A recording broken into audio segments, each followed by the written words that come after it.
Welcome back to the channel, everyone. If you're new here, I'm your host, and this channel is dedicated to exploring humanity's place in the cosmos through epic science fiction storytelling. We dive deep into the HFY genre, that's Humanity F Facontier for those unfamiliar, where we celebrate what makes our species unique, resilient, and absolutely terrifying to anyone who underestimates us. Before we begin this journey, if you enjoy stories about human ingenuity, survival against impossible odds, and the kind of stubborn determination that makes the universe itself take notice, make sure to hit that subscribe button and ring the notification bell. We're building an incredible community here, and I don't want you to miss any of our epic adventures among the stars. Now, today's story is special. It's about first contact, but not the kind you might expect. This isn't a tale of peaceful diplomacy or cultural exchange, at least, not at first. This is the story of what happens when an advanced galactic civilization encounters a species that evolved on what they classify as a Class 12 Deathworld. A planet so hostile that intelligent life arising there should have been mathematically impossible. The story spans decades, from humanity's first tentative steps into the galactic community to the moment when the galaxy realized that the species they'd been trying to contain had actually been protecting them all along. So settle in, get comfortable, and let me take you on a journey that begins 2.3 million years ago, when our ancestors first picked up stones and decided to make them into tools. Because that moment, that simple act of turning the world around us into something useful, that's when humanity's true journey to the stars began.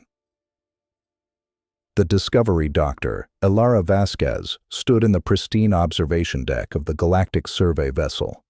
Infinite curiosity, her four eyes blinking in sequence as she reviewed the data for the third time. As a Zephyrian xenobiologist, she had cataloged over 300 worlds capable of supporting life. But this one was different. "Run the analysis again," she said to her assistant, a crystalline being named Crix, whose body chimed softly with each movement. "Dr. Vasquez, I've run it 17 times, Crix replied, his melodious voice tinged with what might have been concern. "The results are consistent. The planet registers as a Class 12 on the Habitability Index." Elara's scales rippled with disbelief. The Habitability Index only went to Class 10. A Class 10 world was considered barely survivable, a planet where only the most desperate or foolhardy would attempt colonization. Class 12 shouldn't exist. "Show me the breakdown," she commanded. The holographic display flickered to life, showing a blue-green planet rotating slowly in the void. Beautiful, Elara thought. Deceptively so. "Gravity, 1.3 times galactic standard," Crix began, his voice taking on the cadence of a formal report. "Atmospheric pressure sufficient to implode most species' respiratory systems. Oxygen content at toxic levels for 73% of known sapient species. Weather systems include hurricanes with wind speeds exceeding 300 kilometers per hour. Tornadoes, blizzards capable of flash-freezing exposed flesh in minutes, and electrical storms of unprecedented violence." Elara felt her secondary hearts skip a beat. "Continue." "The planet experiences regular seismic activity, earthquakes, volcanic eruptions, and tsunamis. It has an unusually large moon that creates tidal forces strong enough to reshape coastlines. The axial tilt creates extreme seasonal variations. And then there's the fauna." Crix paused, and if a crystalline being could look disturbed, he managed it. "The planet is home to apex predators that hunt in packs, solitary hunters capable of taking down prey 10 times their size, venomous creatures numbering in the thousands of species, and parasites that would make a Vexarian plague doctor weep. There are even plants that are poisonous to touch." "Impossible," Elara whispered. "No world that hostile could support complex life, let alone—" She stopped mid-sentence as a new data stream appeared on the display. "What is that?"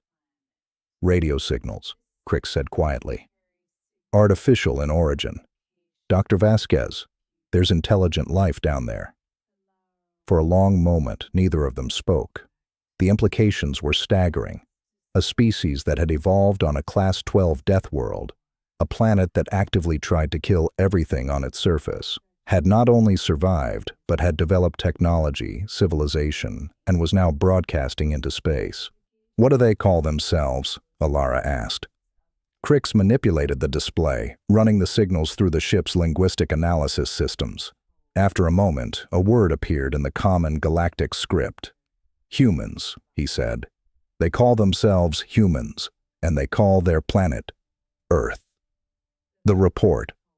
3 weeks later, Alara stood before the Galactic Council, the governing body of the 847 species that comprise the known civilized galaxy. The chamber was vast, a testament to the diversity of life in the universe. Representatives from hundreds of worlds sat in their specialized environmental pods, each one carefully calibrated to their species' needs.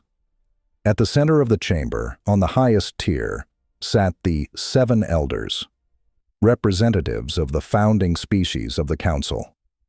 They were ancient, their civilizations having achieved spaceflight when most species were still learning to make fire. Chancellor Vextar, eldest of the Altarian Republic, leaned forward. His scales had faded to pale gray with age, and his voice rasped like dry leaves. "Dr. Vasquez, you have brought us a most unusual report. A Class 12 Deathworld with sapient inhabitants?" "Yes, Chancellor," Alara replied, keeping her voice steady despite her nervousness. "The planet designated as Sol 3, locally known as Earth, represents an unprecedented discovery. The species that evolved there, humans, have not only survived but have thrived in an environment that would kill most of us within hours." She activated her presentation, and the chamber's central display lit up with images of Earth. Gasps and exclamations of disbelief rippled through the assembled representatives. "As you can see," Alara continued, "Earth appears beautiful from orbit, but appearances are deceiving. Let me show you what we discovered." The images changed, showing footage captured by stealth drones that had been sent to observe the planet's surface. The Council watched in growing horror as the presentation revealed Earth's true nature. Massive storms that dwarfed anything seen on civilized worlds. Earthquakes that could level cities. Volcanoes spewing molten rock. And then, the creatures. A human documentary about Earth's predators played on the screen. The Council watched as a pack of wolves brought down prey, as a great white shark breached the water to catch a seal, as a grizzly bear, a creature of pure muscle and fury, defended its territory. "These are the conditions under which humans evolved," Alara explained. "They are persistence hunters, capable of tracking prey for days without rest. Their bodies are designed for endurance, not speed. They can survive injuries that would kill most species. They have an unusually high pain tolerance and a remarkable capacity for healing." One of the representatives, a Medusian whose tentacles writhed with agitation, spoke up. "Dr. Vasquez, surely you're not suggesting these humans pose a threat? They haven't even achieved faster-than-light travel." Alara hesitated. This was the part of her report that had kept her awake for the past 3 weeks. "Counselor, I'm not suggesting they're a threat. I'm stating that we need to be extremely careful in how we approach them. A species that evolved on a death world will have psychological and cultural traits we cannot fully predict. They may view conflict, survival, and resource competition in ways that are fundamentally different from civilized species." Chancellor Vextar raised a clawed hand for silence. "What do you recommend, Dr. Vasquez?" "Observation," she said firmly. "We watch them. We study them.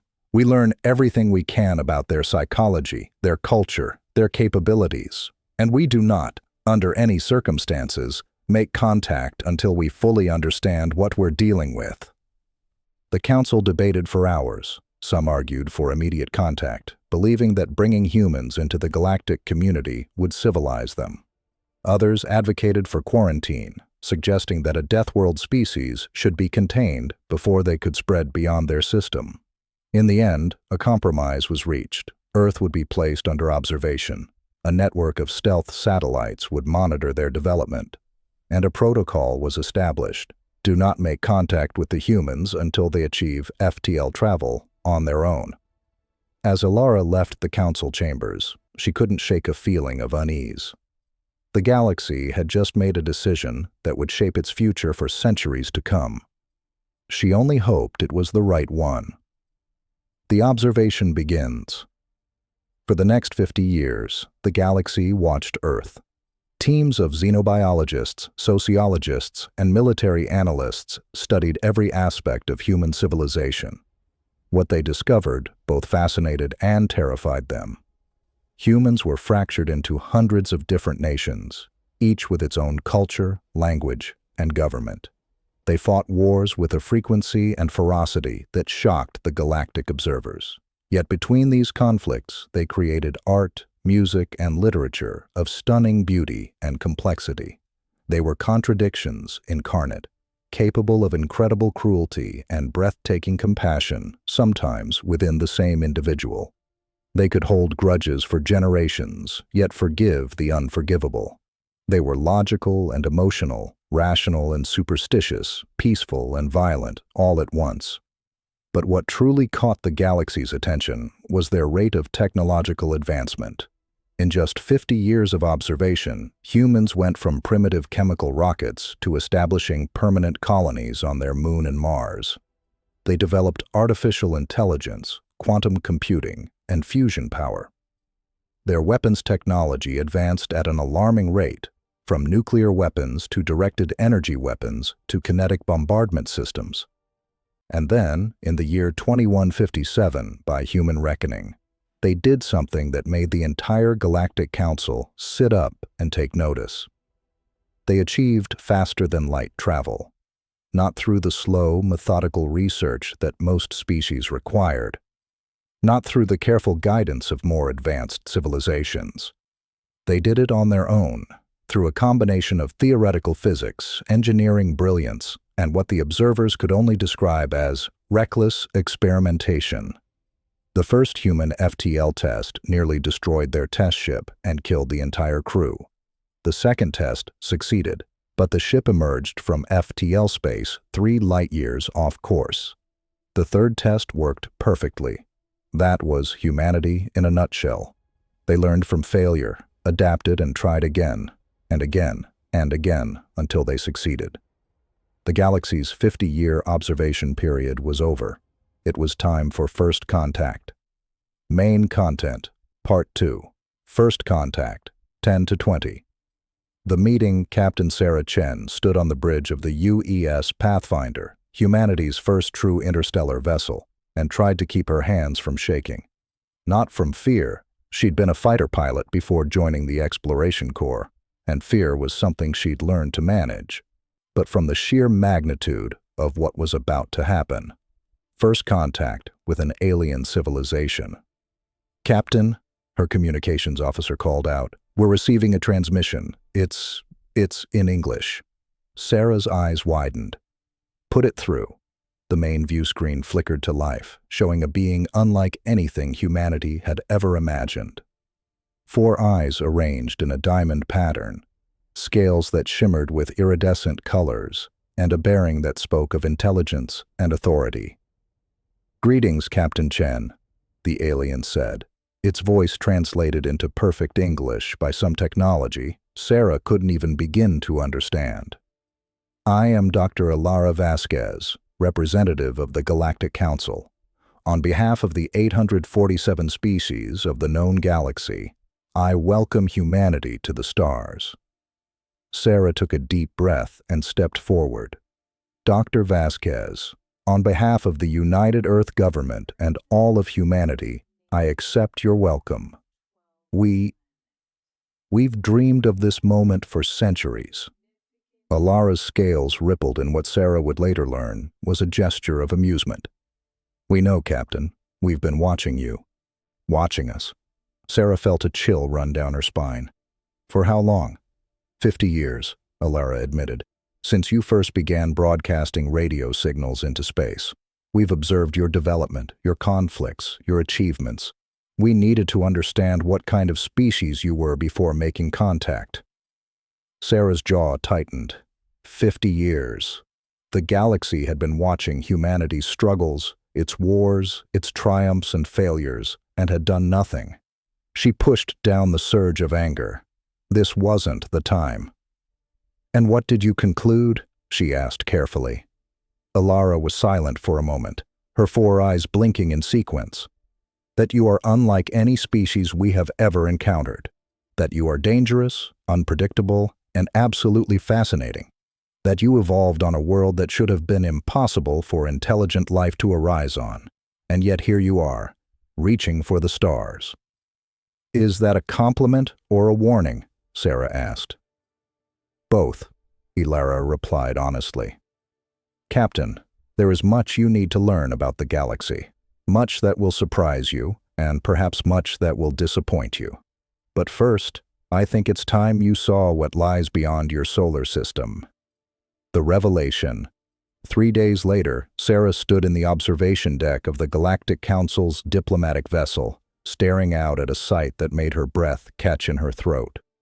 A space station. But calling it a station was like calling Earth's sun a candle. The structure was enormous, easily the size of Earth's moon, and it teemed with activity. Ships of every conceivable design came and went, some sleek and elegant, others bulky and utilitarian.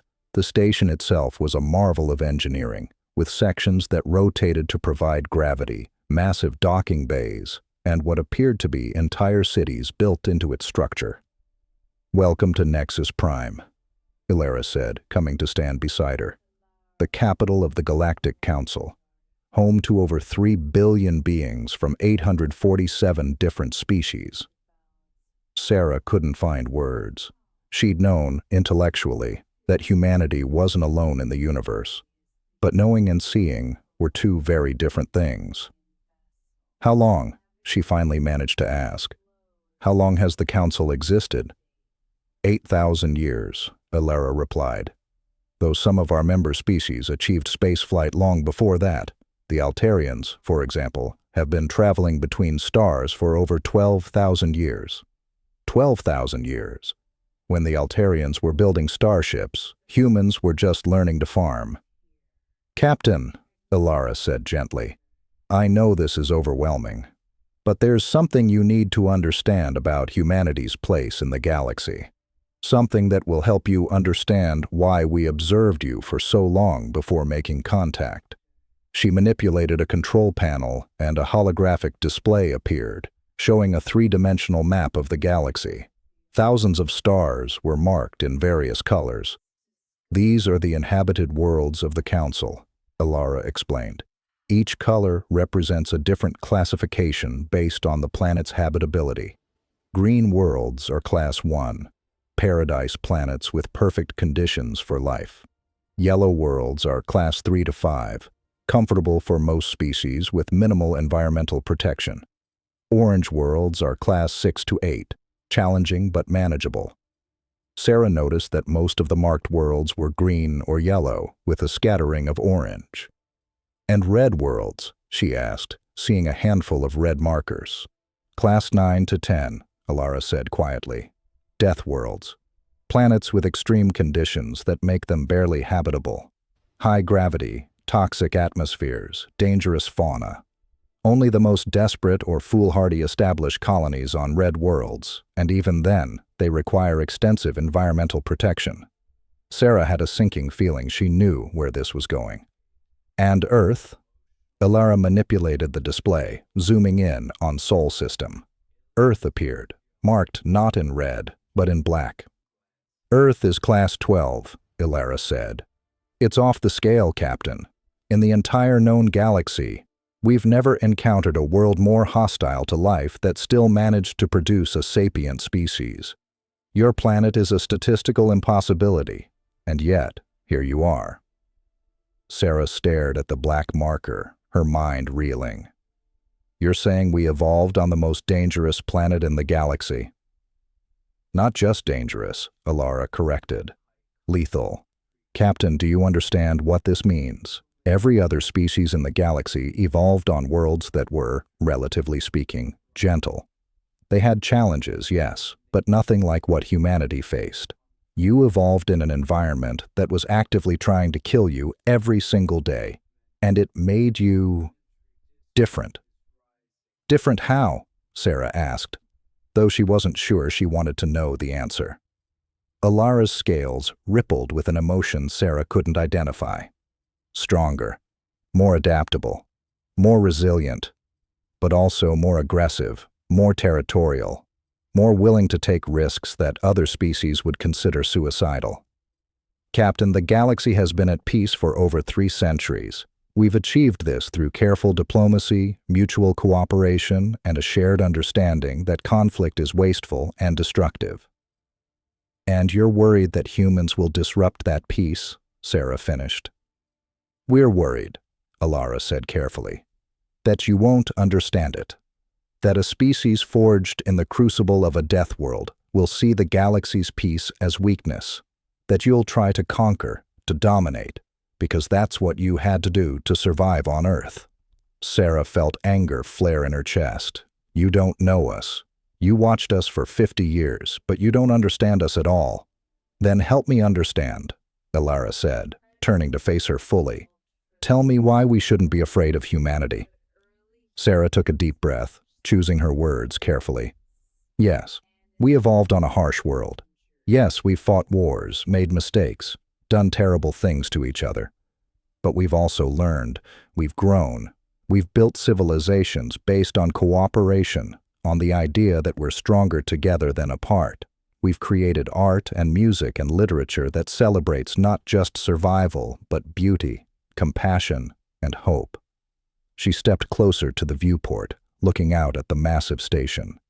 You see us as Deathworlders, as dangerous primitives who might upset your peaceful galaxy. But we see ourselves as survivors who've learned that the only way to truly thrive is to work together. Yes, we're different from you, but different doesn't mean dangerous. Alara was silent for a long moment. Then, slowly, her scales shifted to a warm golden color, a sign of approval, Sarah would later learn. Perhaps, Alara said quietly, the galaxy has much to learn from humanity, after all. The integration. The next 6 months were a whirlwind of activity. Humanity was formally inducted into the Galactic Council, though with certain restrictions. They were given access to basic galactic technology, improved power generation, medical advances, and agricultural techniques, but were barred from receiving military technology or unrestricted access to certain regions of space. It was, Sarah realized, a probationary period. The galaxy was giving humanity a chance to prove itself, but they were being watched carefully. Captain Chen became Ambassador Chen, humanity's first representative to the Galactic Council. She attended endless meetings, navigated complex political situations, and slowly began to understand the intricate web of alliances, treaties, and unspoken rules that governed galactic civilization. And she began to notice something troubling. The galaxy was peaceful, yes, but it was also stagnant. Species that had achieved spaceflight thousands of years ago were still using essentially the same technology. Innovation was rare, carefully controlled, and often discouraged. The Council's bureaucracy was so vast and complex that making even minor changes required decades of debate and approval. It was a civilization that had achieved stability at the cost of progress. Sarah wasn't the only one who noticed. As more humans ventured into galactic space, scientists, engineers, artists, and entrepreneurs, they brought with them an energy and creativity that the galaxy hadn't seen in centuries. Human engineers looked at galactic technology and immediately began suggesting improvements.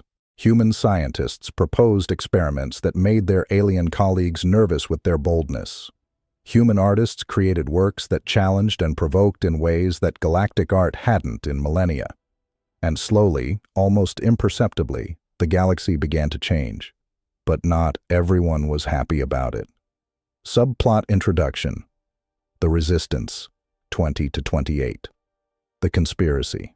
In a secure chamber deep within Nexus Prime, far from the public areas where species mingled and conducted business, a group of beings gathered in secret.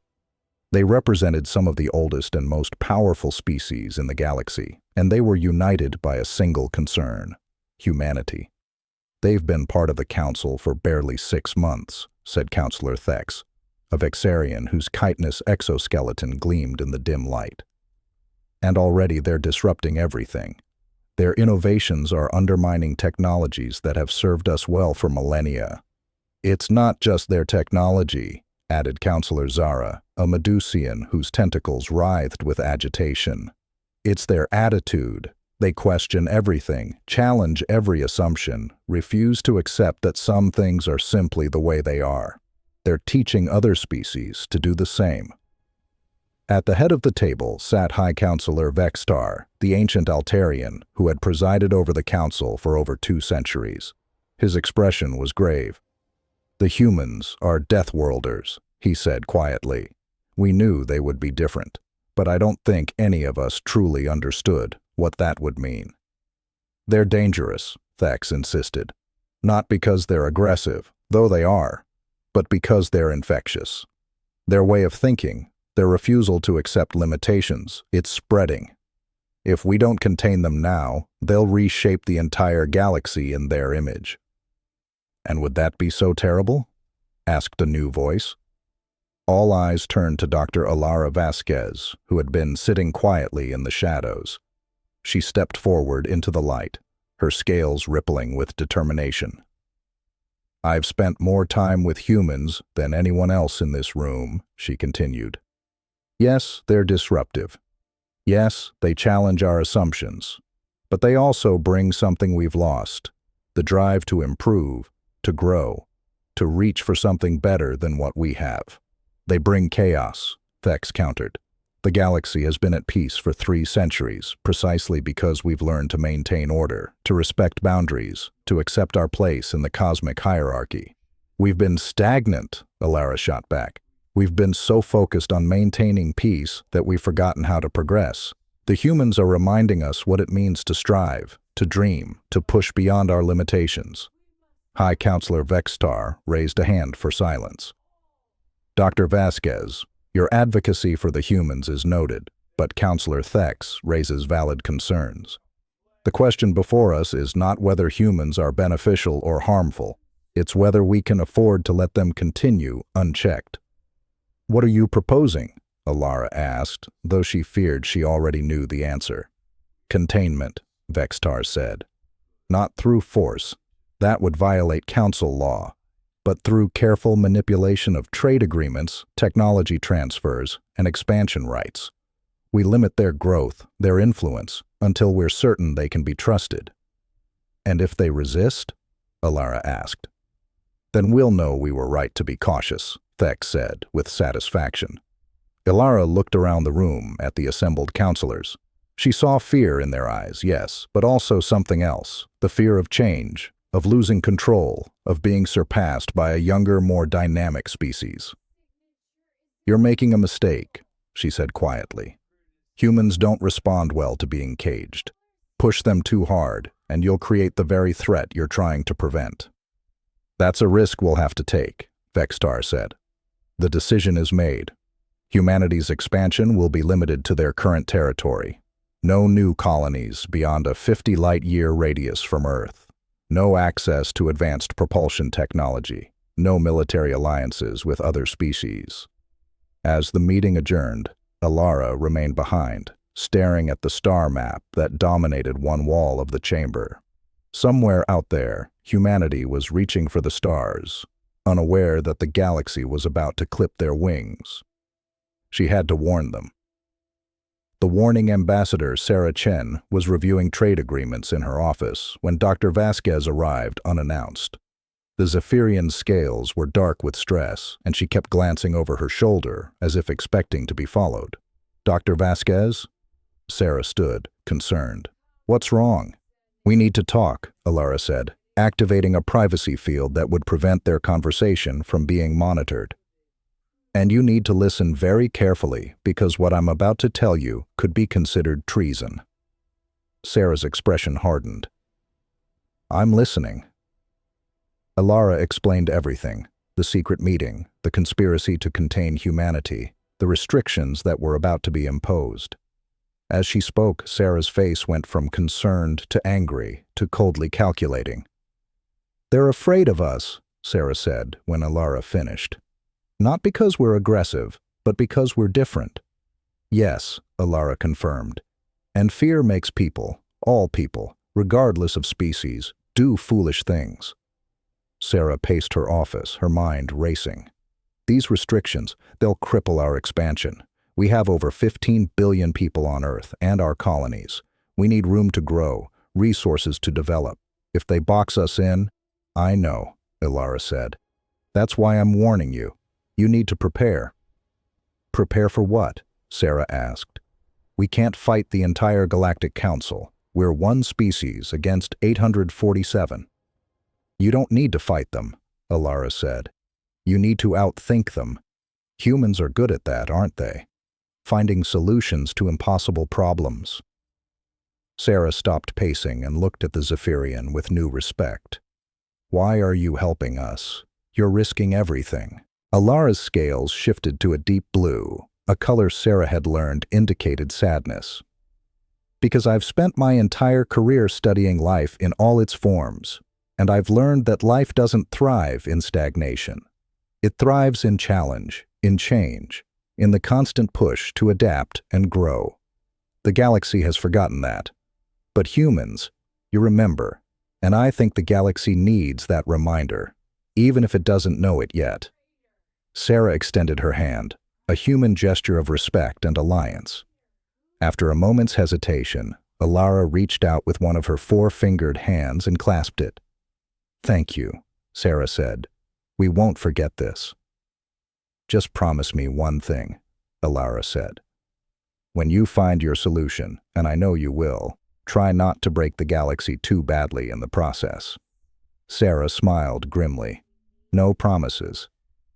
3 weeks later, Sarah stood before the United Earth Government's Security Council in a secure bunker beneath Geneva. The room was filled with the most powerful people in human space: presidents, prime ministers, military commanders, and the heads of Earth's largest corporations. They're going to try to contain us, Sarah explained, displaying the intelligence Alara had provided. Limit our expansion, control our access to technology, keep us boxed in until we're no longer a threat to their comfortable status quo. Can they do that? Asked President Martinez of the American Union. We're a sovereign species. We have rights under Council law. Council law is whatever the Council says it is, Sarah replied. And the Council is controlled by species that have been in power for thousands of years. They make the rules, and they can change them whenever they want. So what do we do? Asked General Zhang, commander of Earth's combined military forces. We can't fight them. Their technology is centuries ahead of ours. We don't fight them, Sarah said. We do what humans have always done when faced with impossible odds. We adapt, we innovate, and we find a way around the problem. She pulled up a new display, showing a map of human space and the surrounding regions. The Council is going to limit our expansion in known space, so we don't expand in known space. I don't understand, said Prime Minister Okonkwo of the African Federation. Sarah smiled. The galaxy is vast. The Council has explored and claimed maybe 5% of it. The rest is uncharted, unclaimed, and completely open. They can't restrict us from going to places they don't even know exist. You're proposing we expand into uncharted space? General Zhang asked. That's incredibly dangerous. There's a reason those regions haven't been explored. Yes, Sarah agreed. Because the Council species are risk-averse. They've been comfortable for so long that they've forgotten how to take chances. But humans, we're Deathworlders. Risk is what we do. She pulled up another display, this one showing schematics for a new type of ship. This is Project Exodus. We're going to build a fleet of colony ships, not the slow, comfortable generation ships the Council uses, but fast, efficient vessels designed to establish footholds in uncharted space. We'll send out hundreds of them, in every direction, claiming worlds the Council doesn't even know exist. That will take enormous resources, President Martinez noted. Which is why we're going to need help, Sarah said. She pulled up a list of names, representatives from other species, many of them younger races that had joined the Council in the last few centuries. These species are also being held back by the Council's restrictions. They're hungry for opportunity, for growth, for a chance to prove themselves. If we offer them a partnership, access to the worlds we discover in exchange for resources and support, they'll jump at it. You're proposing we build our own coalition, Prime Minister Okonkwo said slowly. Outside the Council's control. Not outside, Sarah corrected. Parallel to. We'll still be Council members, still follow their laws in known space. But in uncharted space, that's the frontier. And on the frontier, different rules apply. General Zhang leaned forward. This is brilliant, but it's also incredibly risky. If the Council finds out what we're planning before we're ready, then we make sure they don't find out, Sarah said. We move quietly, carefully. We use human corporations as fronts, establish research stations that are actually colony ships under construction. By the time the Council realizes what we're doing, we'll have established enough colonies that they can't stop us without starting a war, and they won't risk that. There's one more thing, Sarah added. We need to accelerate our technology development. The Council has been drip-feeding us advances, keeping us dependent on them. We need to develop our own technology, our own innovations, and we need to do it fast. How? Asked Dr. Yuki Tanaka, Earth's chief science advisor. Sarah's smile widened. By doing what humans do best, taking existing technology and making it better. The Council has been using the same basic designs for centuries. They've optimized them, yes, but they haven't fundamentally reimagined them. We will. Over the next 2 years, humanity executed its plan with a precision that would have impressed even the most skeptical Council observer, if they'd known about it. Human corporations, suddenly flush with investment from mysterious sources, began building what they claimed were deep space research stations. In reality, these were colony ships, each capable of carrying 10,000 people and enough supplies to establish a self-sufficient colony. Human scientists, working in secret facilities scattered across Earth and its colonies, began reverse engineering and improving upon galactic technology. They didn't just copy it, they reimagined it, applying human ingenuity and a willingness to take risks that galactic scientists had long since abandoned. The results were remarkable. Human FTL drives became 30% more efficient than their galactic counterparts. Human power generation systems produced twice the output in half the space. Human AI systems, carefully designed to avoid the pitfalls that had led other species to ban artificial intelligence, could process information and make decisions faster than any organic mind. And all of this was done quietly, carefully, with a level of operational security that would have made Cold War spy masters proud. Meanwhile, Sarah worked the political angle. She cultivated relationships with representatives from younger Council species, offering them opportunities that the established powers never would. She made deals, formed alliances, and slowly built a coalition of species that were tired of being held back by the Council's conservative policies. The Daxari, a species of avian humanoids who had been denied expansion rights for decades, jumped at the chance to partner with humanity. The Krell, a reptilian species with a natural talent for engineering, provided technical expertise in exchange for access to human innovations. The Zephyrians, or at least a faction of them led by Dr. Vasquez, offered scientific knowledge and political cover. By the end of the second year, humanity had built a network of allies and resources that rivaled some of the Council's established powers. And they'd done it all under the radar. But they couldn't stay hidden forever. Counselor Thex stood in his private office, staring at the report his intelligence operatives had just delivered. His mandibles clicked with agitation as he read through the details. "Impossible," he muttered. "This can't be right." But the evidence was undeniable. Humans had established over 50 colonies in uncharted space. They'd formed alliances with at least a dozen other species. And their technology, their supposedly primitive technology, was now matching or exceeding Council standards in several key areas.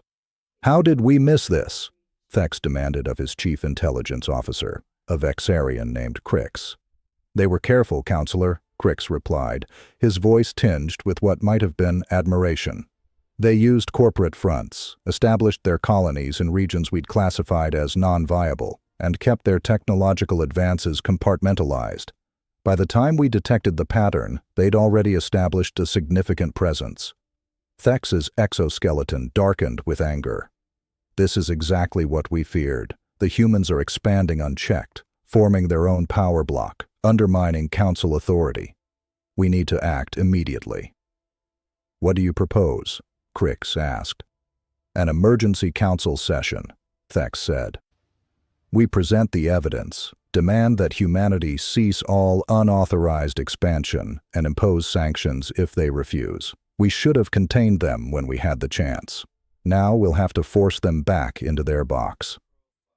"Counselor," Crix said carefully, "the humans have allies now. If we move against them, we may be starting a conflict that could split the Council." "Then so be it," Thex replied. "Better a brief conflict now than allowing the Deathworlders to reshape the galaxy in their image." The emergency Council session was called for the following week. Sarah received the summons with a mixture of anticipation and dread. She'd known this moment was coming. They'd been too successful for the Council not to notice eventually. The question was whether they'd built enough support to weather the storm. She stood now in the great council chamber, with hundreds of representatives watching her from their environmental pods. At the center, High Counselor Vexstar presided, his ancient face grave. "Ambassador Chen," Vexstar began, his voice echoing through the chamber, "you stand accused of violating Council protocols regarding expansion into uncharted space, forming unauthorized alliances, and developing military technology without proper oversight. How do you respond to these charges?" Sarah took a deep breath. This was it, the moment that would determine humanity's future in the galaxy. "High Counselor, with respect, I reject the premise of your accusations," she said clearly. "Humanity has violated no Council laws. We have expanded into uncharted space, space that is, by definition, unclaimed and open to any species willing to take the risk. We have formed alliances with other Council species, alliances that are explicitly permitted under Council Charter, and we have developed technology, as is the right of any sovereign species. You deliberately circumvented the spirit of Council restrictions," Counselor Thex shouted from his pod. "You knew we intended to limit your expansion." "Intended, yes," Sarah replied calmly, "but never formally enacted. You held secret meetings, made plans to contain us, but you never actually passed any laws or restrictions. You can't punish us for violating rules that don't exist." A murmur ran through the chamber. Sarah had done her homework. She knew Council law better than most of the counselors themselves. "Furthermore," Sarah continued, "I would like to point out the hypocrisy of this proceeding. You accuse humanity of being dangerous, of being too aggressive, too expansionist. But what have we actually done? We've established peaceful colonies. We've formed voluntary alliances. We've developed technology that we've shared freely with our partners. We haven't attacked anyone, haven't threatened anyone, haven't tried to conquer or subjugate any species." She paused, letting her words sink in. "The only thing we're guilty of is refusing to accept artificial limitations on our growth. And I would argue that's not a crime. It's a fundamental right of any sovereign species." "You're Deathworlders," Thex shouted. "Your very nature makes you dangerous." "Our nature," Sarah said, her voice hardening, is to survive, to adapt, to overcome challenges. Yes, we evolved on a harsh world. Yes, that made us different from you. But different doesn't mean dangerous. And I'm tired of being judged for circumstances beyond our control. She turned to address the entire chamber. For 2 years, we've proven ourselves.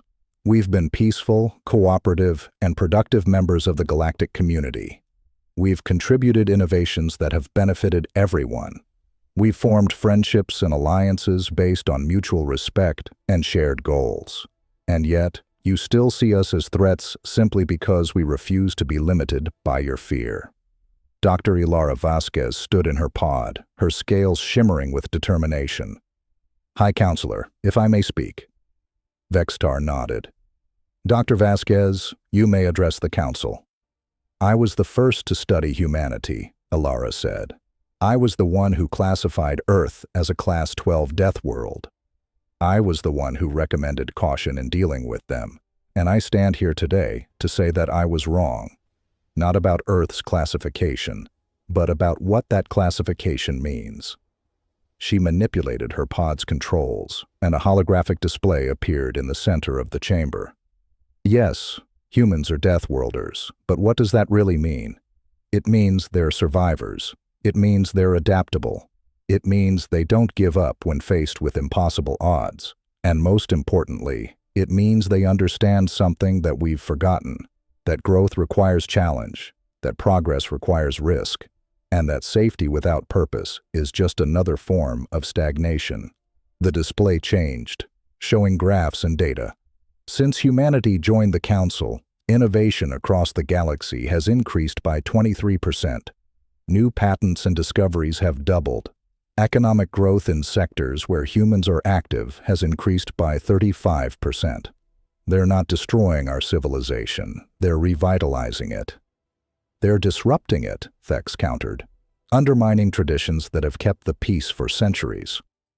Traditions that have also kept us stagnant, Ilara shot back. Counselor Thex, when was the last time your species made a significant technological breakthrough? When was the last time any of the elder species did? We've been coasting on ancient achievements for so long that we've forgotten how to innovate. The humans are reminding us. Other representatives began to speak up. The Daxari representative stood, her feathers ruffling with emotion. The Daxari support humanity. They've given us opportunities that the Council denied us for decades. They've treated us as equals, not as lesser species to be managed. The Krell representative rose next. The Krell also support humanity. Their engineering innovations have advanced our technology by centuries. They share freely what others hoard. One by one, representatives from younger species stood in support of humanity. Sarah watched with growing hope as her coalition revealed itself. They'd built something real, something that couldn't be easily dismissed. High Counselor Vextar raised his hand for silence. The ancient Altarian's expression was unreadable as he surveyed the chamber. It seems, he said slowly, that humanity has more support than we anticipated. Ambassador Chen, you've made your case eloquently, but I must ask you directly, what are humanity's intentions? Where do you see yourselves in the galactic order? Sarah met his gaze steadily. We don't want to dominate the galaxy, High Counselor. We don't want to replace the Council or overthrow the established order. We simply want the freedom to grow, to explore, to reach our full potential. We want to be partners, not subjects, equals, not subordinates. And if the Council cannot accept that, Vexitar asked, then we'll continue doing what we've been doing, Sarah replied. Building our own path, forming our own alliances, creating our own future, with or without the Council's blessing. The chamber fell silent. It was a bold statement, bordering on defiance. But Sarah knew it was the only answer she could give. Humanity had come too far to back down now. Vextar was quiet for a long moment. Then, slowly, his scales shifted to a pale blue, a color that indicated contemplation. The council will deliberate, he announced. This session is adjourned. In the private chambers where the council's inner circle met, the debate raged for hours. Councillor Thex argued passionately for sanctions, for restrictions, for anything that would bring humanity back under control. Others argued for acceptance, for adaptation, for embracing the change that humanity represented. High Councillor Vextar listened to it all, his ancient mind weighing options and consequences. He had presided over the council for over 2 centuries, had guided the galaxy through crises and triumphs. But this was different. The question before us, he said finally, silencing the debate, is not whether humanity is dangerous. Clearly they are. Any species capable of what they've accomplished in just 2 years possesses significant power. The question is whether that danger is directed at us or at the challenges we all face. They're Deathworlders, Thex insisted. Their nature, Vextar interrupted, is to survive and thrive in the face of adversity. Yes, that makes them formidable, but it also makes them valuable. Dr. Vasquez is correct. We have grown stagnant. We've been so focused on maintaining peace that we've forgotten how to grow. He stood, his aged body moving with surprising grace. I've been alive for over 300 years. I've seen the galaxy change in countless ways, but I've also seen it stay the same in ways that matter. We've been coasting on the achievements of our ancestors, content to maintain what they built rather than building something new ourselves. You're suggesting we let the humans continue unchecked? Asked Councillor Zara. I'm suggesting, Vextar said, that we recognize reality. Humanity has already established itself as a significant power. We can either accept them as partners and benefit from their energy and innovation, or we can try to contain them and risk driving them and their allies away from the Council entirely. Which outcome serves the galaxy better? The room fell silent as the councillors considered his words. There is another factor to consider, Vextar continued. Something that I have not shared with this council because I hoped it would never become relevant. But given our current situation, you need to know. He activated a holographic display showing a region of space far beyond council territory. 3 years ago, our long-range probes detected something in the outer reaches of the galaxy. Energy signatures unlike anything we've encountered before. Massive, powerful, and moving in our direction. What is it? Thex asked, his earlier anger replaced by concern.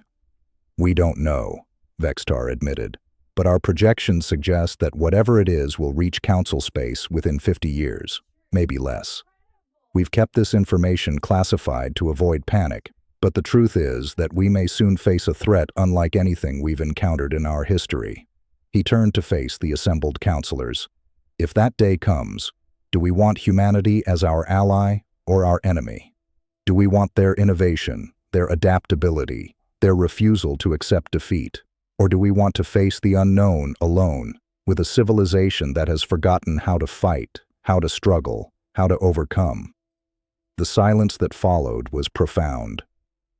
You're saying we need the Deathworlders, Councillor Zara said slowly. I'm saying, Vexatar replied, that perhaps the galaxy needs to remember what it means to be challenged, and humanity, for all their disruption and chaos, might be exactly what we need to remember. The next day, Sarah was summoned back to the council chamber. She entered with her head high, prepared for whatever judgment awaited her. Around her, the representatives watched with intense interest. The entire galaxy was waiting to see how this would play out. High Councillor Vextar stood at the center of the chamber, his ancient face grave but not hostile. Ambassador Chen, he began, the Council has deliberated on the matter of humanity's expansion and activities.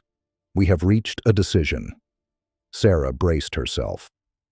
The Council recognizes that humanity has violated no laws, Vextar continued. Your expansion into uncharted space, your alliances with other species, and your technological development are all within your rights as a sovereign member of the galactic community. Sarah felt a wave of relief, but Vextar wasn't finished. However, he continued, the Council also recognizes that humanity's rapid growth and influence represent a significant change to the galactic order. Therefore, we propose a new arrangement. A holographic display appeared, showing a map of the galaxy divided into regions. Humanity and its allied species will be granted expanded territory and full autonomy in their expansion efforts. In exchange, humanity will accept a seat on the Council's inner circle, not as subordinates, but as equal partners in galactic governance. Sarah's eyes widened. A seat on the inner circle was unprecedented for such a young species. It was a position of real power, real influence. Furthermore, Vextar said, humanity will be granted access to the Council's full technological database, including advanced propulsion systems, weapons technology, and scientific knowledge that has previously been restricted. In exchange, humanity will share its innovations with the Council and commit to the defense of all Council species should the need arise. You're asking us to be your military, Sarah said carefully. We're asking you to be our partners, Vextar corrected.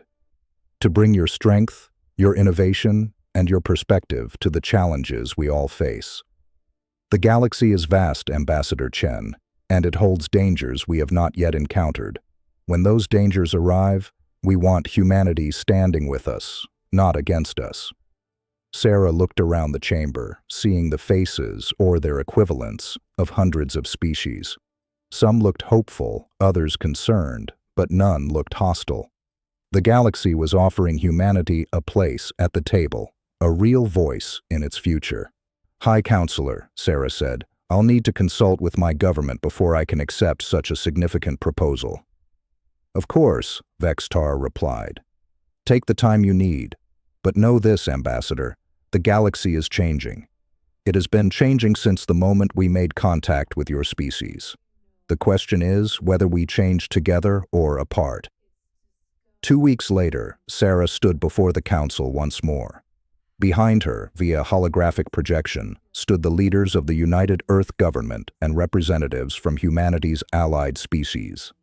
High Counselor, Sarah said, humanity accepts your proposal. We will take our place on the Council's inner circle. We will share our innovations, and we will stand with the galactic community in facing whatever challenges lie ahead. She paused, then added, but we do so as equals. We will not be subordinates or junior partners. We will have a voice in decisions that affect us, and we will expect that voice to be heard and respected. Vextar's scales shifted to a warm gold. Ambassador Chen, the Council accepts your terms. Welcome to the inner circle. May your species bring the same determination to galactic governance that you've brought to your expansion. The chamber erupted in a mixture of applause, clicks, whistles, and other species-specific expressions of approval. Not everyone was happy. Counselor Thex and his faction looked distinctly displeased, but the majority of the Council supported the decision. As the ceremony concluded and Sarah prepared to leave, Dr. Alara Vasquez approached her. Congratulations, Ambassador, Alara said, her scales shimmering with pride. You've achieved something remarkable. We couldn't have done it without you, Sarah replied. You took a huge risk warning us. Alara's scales shifted to a thoughtful blue. I did what I thought was right. The galaxy needed to change, and humanity was the catalyst for that change. I just helped things along. What happens now? Sarah asked. Alara looked out at the vast station, at the thousands of beings from hundreds of worlds going about their lives. Now we see what humanity can really do when given the chance. You've proven you can survive, that you can adapt, that you can thrive. Now you need to prove you can lead. No pressure, Sarah said with a wry smile. Oh, there's plenty of pressure, Alara replied. But if there's one thing I've learned about humans, it's that you perform best under pressure. It's the Deathworlder way. 3 years after humanity's acceptance into the Council's inner circle, Sarah Chen, now High Ambassador Chen, stood in a secure briefing room deep within Nexus Prime. Around her were the other members of the inner circle, including High Counselor Vextar and, surprisingly, Dr. Alara Vasquez, who had been promoted to Chief Science Advisor. "Thank you all for coming on such short notice," Vextar began. "What you're about to see is classified at the highest level. Until now, only a handful of individuals have known about this." He activated a holographic display showing the outer reaches of the galaxy. "As I mentioned to the inner circle 3 years ago, our long-range probes detected unusual energy signatures in this region. We've been monitoring them ever since, and what we've learned is troubling." The display zoomed in, showing a massive structure, or perhaps a fleet of structures, moving through space. It was unlike anything Sarah had ever seen, organic and mechanical at once, vast beyond comprehension, and clearly artificial. "What is that?" Sarah asked, her voice barely above a whisper. "We don't know," Alara replied. "We've designated it the anomaly. It's approximately the size of a small moon, composed of materials we can't identify, and it's emitting energy at levels that should be impossible. And it's heading toward Council space," Vextar added. "At its current speed, it will reach our outer territories in approximately 30 years. "Have you tried to communicate with it?" asked the Daxari representative. "We've sent dozens of probes and communication attempts," Alara said. "None have been answered.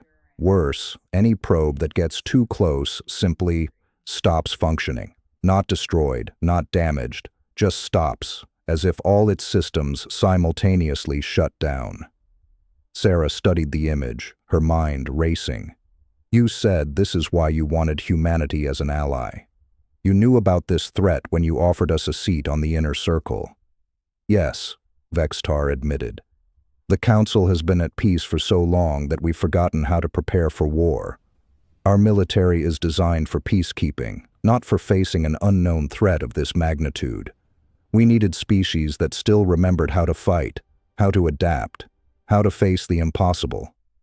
"You needed Deathworlders," Sarah said. "We needed humanity," Vextar corrected. "And your allies." The message was simple. We are the preservers. We have traveled between galaxies for millions of years, maintaining the balance of life. Your galaxy has been dormant for too long. We have come to challenge you, to force you to grow, to ensure you do not stagnate into extinction." Sarah felt a chill run down her spine. "They're not invaders. They're, what, gardeners? Shepherds?" "They're testing us," Vextar said, understanding dawning in his ancient eyes. "To see if we're worthy of survival." The anomaly transmitted again. "You have 30 of your days to prove your worth. Defend your worlds, protect your people, show us that your civilization deserves to continue. Fail, and we will prune you from the garden of life."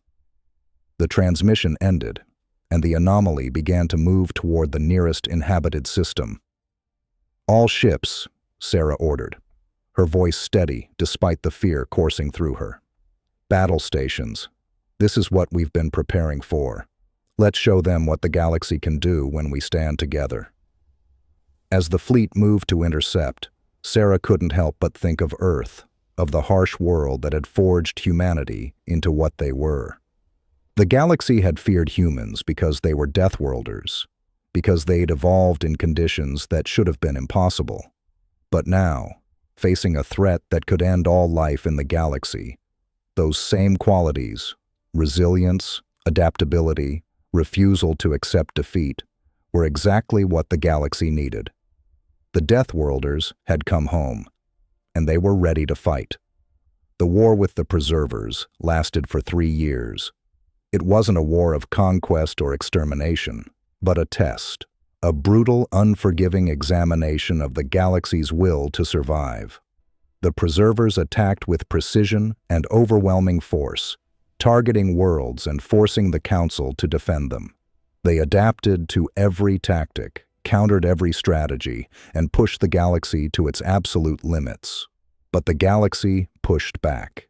Human innovation combined with galactic knowledge created weapons and defenses that even the preservers hadn't anticipated. Krell engineering built ships that could withstand punishment that would have destroyed conventional vessels. Zephyrian science developed sensors that could predict the preservers' movements. Daxari tactics kept the enemy off balance, and through it all, humanity's refusal to accept defeat inspired the entire galaxy. When other species wanted to surrender, humans reminded them of what was at stake. When hope seemed lost, humans found a way forward. When the impossible stood before them, humans did what they'd always done. They adapted, they innovated, and they overcame. The turning point came in the Battle of Nexus Prime, when the Preservers launched an all-out assault on the Council's capital. The defense should have been impossible. The Preservers had overwhelming force and superior technology. But they hadn't counted on one thing: a galaxy that had finally remembered how to fight. Every species contributed to the defense. The elder races brought their ancient knowledge and vast resources. The younger races brought their energy and innovation. And humanity brought something that couldn't be quantified or measured: the absolute refusal to let their home fall. For 3 days and 3 nights, the battle raged. Ships were destroyed, lives were lost, and the station itself was nearly torn apart. But the galaxy held. And when the Preservers finally withdrew, they transmitted one final message: "You have proven yourselves worthy. Your civilization will be allowed to continue. But remember this test. Remember what you achieved when you stood together. And never forget that growth requires challenge, that progress requires struggle, and that survival requires the will to fight for it." Then they were gone, vanishing back into the void between galaxies. In the years following the war, the galaxy changed in ways that would have been unthinkable before humanity's arrival. The rigid hierarchy that had governed the Council for millennia gave way to a more flexible, dynamic system. Innovation was encouraged rather than controlled. Younger species were given real voices in galactic governance, and the artificial barriers that had kept species separated began to break down. Humanity didn't dominate this new galaxy. They didn't want to. Instead, they became what they'd always claimed they wanted to be: partners, equals, contributors to a civilization that was stronger for its diversity. Sarah Chen, now in her 70s and retired from active diplomacy, stood in the observation deck of Nexus Prime, looking out at the stars. Beside her stood Dr. Alara Vasquez, whose scales had faded with age, but whose mind remained as sharp as ever. "Do you ever wonder what would have happened if we'd never made contact?" Alara asked. "If the Council had decided to leave Earth alone?" Sarah smiled. "Every day. But I think the Preservers would have come anyway. And without humanity, without the reminder of what it means to struggle and overcome, I don't think the galaxy would have survived." "You changed us," Alara said. "Not through conquest or force, but by showing us what we'd forgotten. That life isn't about maintaining peace at all costs. It's about growing, challenging ourselves, reaching for something better." "We learned from you too," Sarah replied. "Humanity came into the galaxy thinking we had to do everything alone, that we couldn't trust anyone else. You taught us that cooperation isn't weakness, it's strength, that different perspectives make us stronger, not weaker." They stood in comfortable silence for a moment, watching as ships from hundreds of worlds came and went from the station. "What do you think happens next?" Alara asked. Sarah's smile widened. "Whatever it is, we'll face it together. Deathworlders and civilized species, young races and elder ones, all of us working toward a future that's better than our past." "That sounds like hope," Alara observed. "It is," Sarah agreed, "and hope is the most human thing there is. We evolved on a planet that tried to kill us every day, and we never stopped hoping that tomorrow would be better. Now we're teaching the galaxy to hope again." "The Deathworlders' greatest gift," Alara said softly. No, Sarah corrected, humanity's greatest gift, because that's what we are now, not Deathworlders or primitives or dangerous unknowns. We're humans, and we're home. 100 years after first contact, Earth had become one of the most important worlds in the galaxy, not because of its resources or strategic location, but because of what it represented. Young beings from hundreds of species came to Earth to study, to learn, to experience firsthand the world that had forged the Deathworlders. They climbed mountains, crossed deserts, survived in jungles, and came away with a new understanding of what it meant to overcome challenges. Earth's harsh conditions, once seen as a liability, became its greatest asset. It was a training ground, a reminder, a living monument to the power of adaptation and resilience. And humanity? They continued to do what they'd always done, reaching for the stars, pushing boundaries, refusing to accept that anything was impossible. New human colonies spread across the galaxy, each one a testament to the species that had survived on a Class 12 death world. Human innovations continued to drive galactic progress. Human art, music, and literature enriched galactic culture. But perhaps most importantly, humans continued to remind the galaxy of a simple truth, that the greatest challenges often produce the greatest growth, that adversity can forge strength, and that sometimes the species you fear the most might be exactly what you need. The journey from Earth to the stars had been long and difficult, but for humanity, for the Deathworlders who refused to accept defeat, it was just the beginning. Because in a universe full of wonders and dangers, of ancient civilizations and unknown threats, there was one constant. Wherever humans went, they brought with them the indomitable spirit of those who had learned to thrive on a world that tried to kill them every single day. And that spirit, more than any weapon or technology, was what made humanity truly unstoppable. And that, my friends, is the story of humanity's journey from Earth to the stars. The tale of how we went from being feared as dangerous Deathworlders to becoming the catalyst that revitalized an entire galactic civilization. But here's the thing. This story isn't just about humanity in some distant future. It's about us right now. Because every day we face our own challenges, our own impossible odds. And every day we have the choice to give up or to keep pushing forward, to adapt and overcome. That's what makes us human. Not our technology, not our intelligence, but our refusal to accept defeat. Now I want to hear from you in the comments below. First question. If you could choose one human quality to share with an alien civilization, what would it be and why? Our resilience? Our creativity? Our capacity for hope? Drop your answer in the comments. Second, what do you think would really happen if we encountered an advanced alien civilization? Would they see us as dangerous Deathworlders, or would they recognize our potential? I'm genuinely curious about your perspectives. Third, here's a fun one. If Earth is a Class 12 Deathworld, what would a Class 1 Paradise planet look like? Describe your perfect alien world in the comments. And here's a challenge for you. Tell me about a time when you overcame something that seemed impossible, when you channeled your inner Deathworlder and refused to give up. Share your story. I read every comment, and your experiences might inspire someone else who's facing their own impossible challenge. If this story resonated with you, if it made you think about humanity's place in the cosmos in a new way, please hit that like button. It really helps the algorithm share this story with other people who might need to hear it. And if you haven't already, smash that subscribe button and ring the notification bell. We're building an amazing community here of people who love exploring what makes humanity special through science fiction. I release new stories every week, each one diving deep into different aspects of the human experience. Next week, I've got something special planned, a story about what happens when aliens discover human music and realize that we're the only species in the galaxy that creates art for the sheer joy of it. Trust me, you won't want to miss it. Thank you so much for joining me on this journey from Earth to the stars.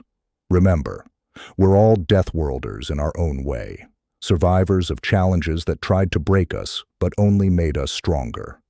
Keep reaching for the stars, everyone. The universe is vast, but human determination is infinite. This has been From Earth to the Stars, the journey of Deathworlders. I'll see you in the next one.